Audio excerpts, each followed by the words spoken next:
আসসালামু আলাইকুম। আমি একটা গুরুত্বপূর্ণ কথা বলতেছি, সবাই মনোযোগ দিয়ে শুনবেন যারা রাইস কুকারে ভাত রান্না করেন। আমি একদিন ফেসবুকে একটা আপুর কমেন্টে দেখেছি যে রাইস কুকারে ভাত রান্না করলে এই যে এভাবে পড়ে, চারদিক দিয়ে পড়ে পুরা রাইস কুকারে ভিজে যায় আর কি, ভাতের মার পড়ে। তো সেই আপুদের উদ্দেশ্যে বলতেছি যে আপনারা রাইস কুকারে ভাত রান্না করতে ঝামেলায় পড়েন। রাইস কুকারের সাথে যে ঢাকনাটা দেয় ওই ঢাকনাটা একটু পাতলা থাকে, তো ওই ঢাকনাটা না দিয়ে একটা ভারী ঢাকনা দিতে চেষ্টা করবেন, তাহলে আর এইভাবে পড়বে না। আমার কোনো সময়ও পড়ে না, ওই যে পাতলা ঢাকনা দিয়ে পড়তো আর কি, এখন এরকম একটা ভারী ঢাকনা দিয়েছি। তো এরকম মাঝে মধ্যে হালকা পাতলা একটু একটু করে, কিন্তু আর বেশি পড়ে না।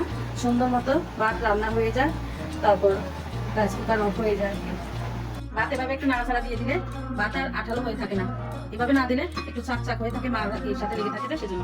এই তো আমার সুন্দর করে ভাত রান্না হয়ে গেছে, চাল কিনা হয়েছে, ঢাকা দিয়ে রাখলাম।